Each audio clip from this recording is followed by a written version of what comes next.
Welcome back, ladies and gentlemen, to another episode of Devil's Den. In case you're new, welcome to the channel.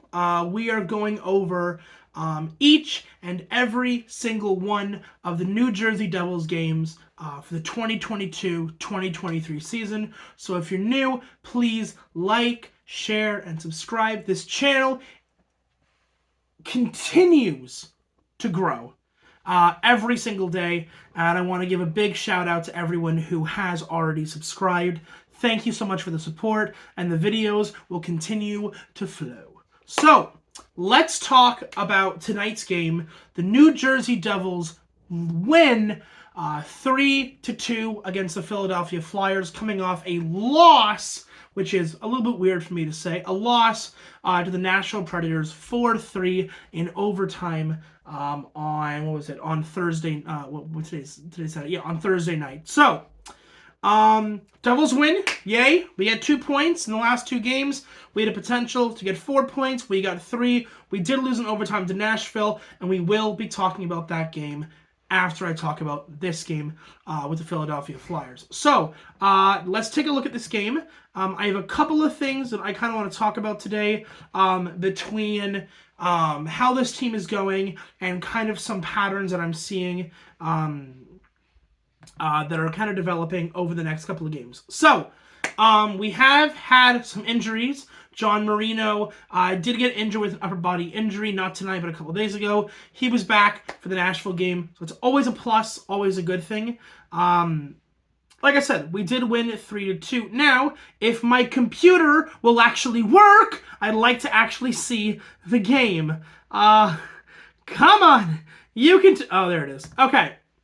So, like I said, Devils win 3-2 against the Philadelphia Flyers. It is their first game since we last played them, the first game of the season, and we lost to them 5-2. So, let's take a look at the game. So, in the first period, it's very quiet. There's some back and some forth, but my God, the Flyers played spectacularly. They outplayed New Jersey, they outworked New Jersey, and we end up leaving the first period 0-0, goose eggs on the scoreboard. However, the Flyers have had, I believe it was 24 shots. No, it wasn't 24. It was something like 12 or 15 shots to the Devils, like 6. The Flyers absolutely dominated the Devils in the first period. But alas, Schmid, who's our starting goaltender for tonight, keeps it 0-0. We enter into the second period. And about 6 minutes into the second period, Fabian Zetterlund scores his 5th goal of the season, assisted by Miles Wood and Michael McLeod. Again, that third and fourth line coming together, and we get a point. New Jersey is now up 1-0. Later on, and about a minute and 40 seconds later, Travis Konechny for the Philadelphia Flyers scores his 9th goal of the season, assisted by Cates and Hayes for his 17th of the season. The game is tied 1-1, and that is how it is for the entirety of the second period. Sorry, my camera's freaking out on me. And the game is tied 1-1 going in to the third period. And this is where things get interesting. So, less than 2 minutes into the third period, Dawson Mercer scores for his 6th of the year, and Miles Wood gets the assist for his 7th point of the season and his 2nd point of the game, which is great. Jack Hughes then scores 5 minutes later, gets a good goal, wraparound, puts it into a near empty net, and Eric Haula gets the assist. That's Jack Hughes' 13th goal of the year, and Haula's 11th point of the season. And this was a guy who has 1 goal and now 10 assists. So New Jersey is now up 3-1 with about 13 to 14 minutes left. A lot of time left to play. However, with less than 5 minutes to go, Lucas Sedlak of the Philadelphia Flyers gets his 3rd goal of the season, scores assisted by Sanheim and D'Angelo, and the game is now 3-2 Devils. And that is how the game is going to end. Devils win 3-2. We get 2 points. However, we should have a conversation about how the Devils have been playing the last couple of games. And I'm noticing a trend, a little bit of a pattern that's really starting to bother me a little bit. So, let's take a look. Now, again, I want to make this clear. The Devils have now won 20 games this season. They now have over 40 points so far this season, and we are not halfway through. The Devils, for all of their issues, have played fantastic over the last 20-some-odd games. I love this team. I always have, and I always will. But I think it's time that we have ourselves an honest conversation about some of the patterns that I'm seeing, and we'll see if you guys agree with the patterns that I'm seeing. So, first of all, let's take this game by itself. Let's not kid ourselves. The Flyers were the better team this game.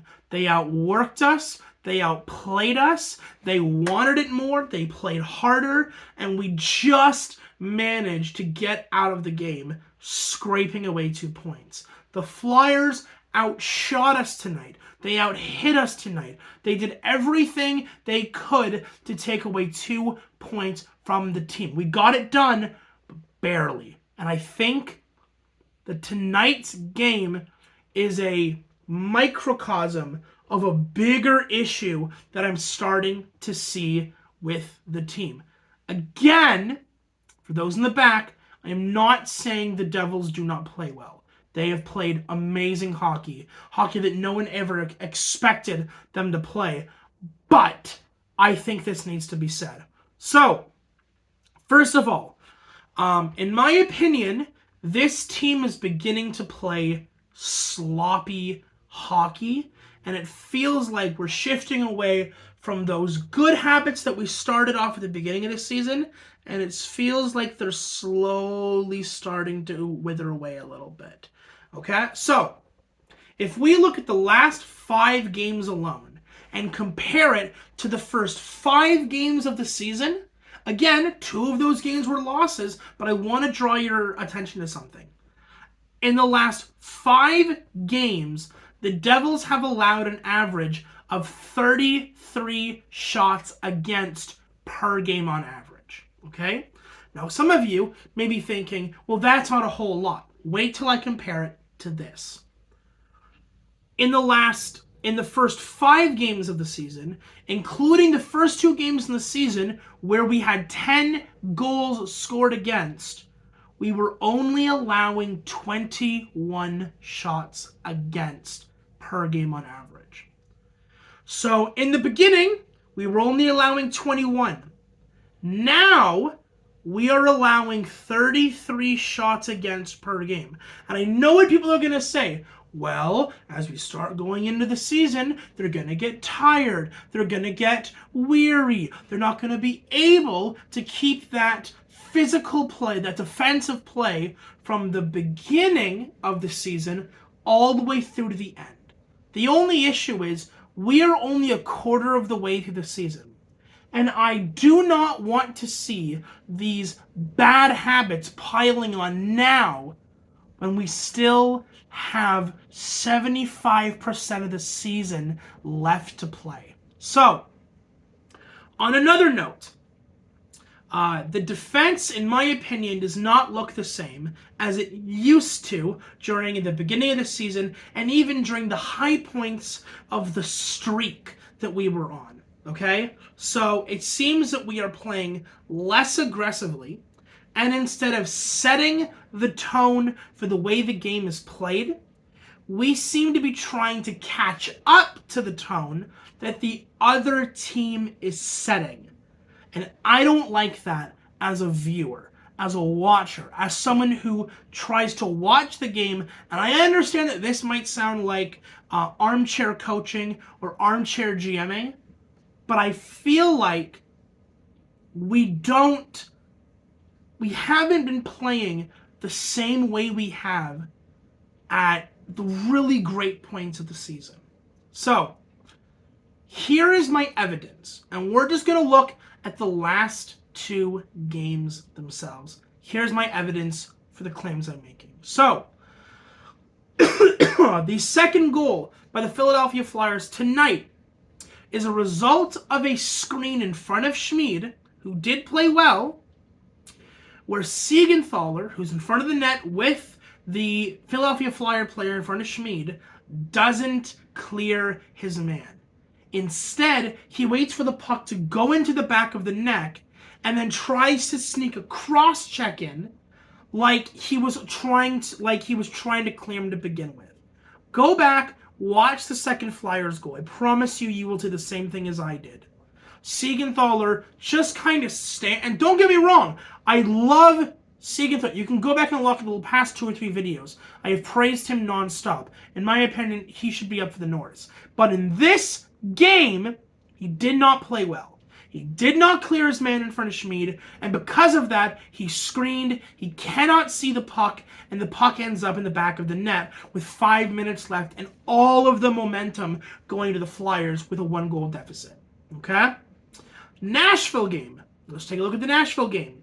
The first goal against, the defense and the offense are caught flat-footed. They did not come out to play hockey in the first period. So, Johansson outworks the forwards, manages to catch the defense, I don't know if they're sleeping or flat-footed, and Johansson just flies past them. Shoots, scores, it's immediately 1-0 Nashville, like 15 seconds into the game. I don't know what happened, but it can't happen again. Okay, let's look at the second goal Nashville scores. The puck gets shot from the point. It gets cleared out back to the point again. And the puck kind of moves to the point. The Nashville guy skates to it. But no one is there to pressure the point man into screwing up or mishandling the puck or even put any modicum of pressure on this point guy. So what happens? He takes a shot. He takes a shot from the point. It comes back out again to the slot, and you've got 2 Devils there standing there doing nothing as Sissons picks the puck up, shoots it, and scores. Again, you cannot allow players to have no pressure at the point while simultaneously allowing a guy to be uncovered, I repeat, uncovered in the slot. This cannot be happening. Let's look at the third goal that was scored during the Nashville game. Okay? It's the last 10 seconds of the game. New Jersey has the lead. You would think that this would be the most hyper-vigilant part of the game. You got 10 seconds left. You've got the goal lead. The puck is in your end. You would think that we would be doing everything we can to ensure that we are clearing the puck, but we don't. Instead, what happens is, again, a shot from the point. No one clears Granlund in front of Vanacek. It gets shot. The rebound comes out. Vanacek loses control of it. It bounces up. And Ryan Graves, is not where he should be, and instead has to desperately lunge at Granlund, and Granlund just puts it in on a downed Vanacek. Again, a guy in front of the net is not being cleared by the defense, and I don't understand why. Finally, we're going to look at the overtime goal that Nashville scores. It's 3-on-3. I repeat, 3-on-3. I don't understand how this goal goes in. So, the puck gets dumped in to the Devil's end, and Duchesne goes and skates for it.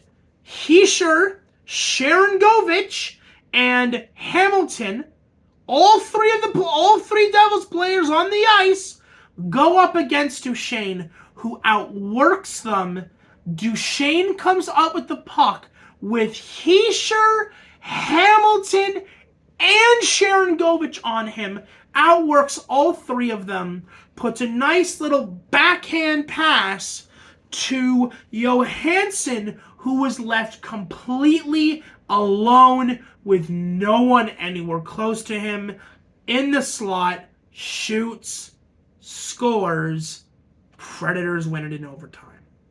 So, that is my evidence, and that's just of the last 2 games. If I wanted to, I could probably look at the last 5 and pick out similar issues where the Devils' defense seems to be having holes. Again, I'm not saying the Devils are bad, just that this is a pattern of behavior that I'm seeing that I want us to just fine-tune a little bit. So, that is going to be it for me tonight. I will talk to you guys in the next one. And again, if you're not subscribed, please, please, please make sure to like, share, and subscribe to the channel because I'd love for this thing to keep on growing. Have a good night, guys, and I will talk to you in the next one.